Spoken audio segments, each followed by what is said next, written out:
کہ غیر احمدیوں نے جلوس نکالے علاقے میں اور نظم کی صورت میں گانے گاتے پھر رہے ہیں کہ مہدی نہیں آیا، کیوں؟ زلزلہ نہیں آیا۔ اگر مہدی آ چکا ہوتا تو زلزلہ بھی آ چکا ہوتا۔ جب یہ اطلاع پہنچی، حضرت مولوی صاحب دعاؤں میں لگ گئے کہ اے خدا، تو نے مسیح پاک کی سچائی کا اظہار کرنے کے لیے جگہ جگہ زلزلے برپا کیے، اب گھانا میں زلزلہ دکھا۔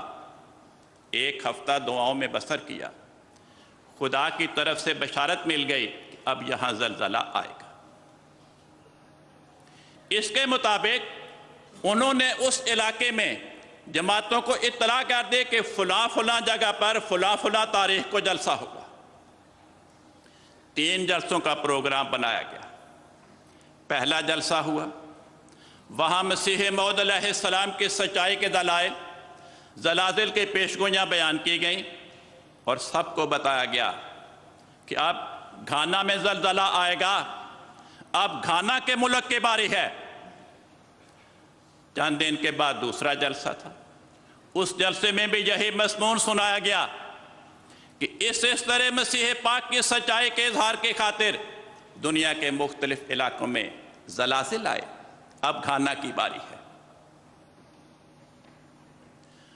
دوسرا جلسہ ہو چکا، ابھی تیسرا جلسہ نہیں ہوا تھا کہ پورا گھانا زلزلے کی شدت سے لرز اٹھا، اور اس علاقے کے افراد جو پہلے 2 جلسوں میں یہ پیشگوئیاں سن چکے تھے اور یہ اعلان بھی سن چکے تھے کہ اب گھانا کی باری ہے، اب یہاں پہ زلزلہ آئے گا، وہ بھاگ کر احمدیہ مساجد میں پناہ لینے کے لیے جا پہنچے۔ 180 افراد نے بیعت کی اس سلسلے کا نشان دے۔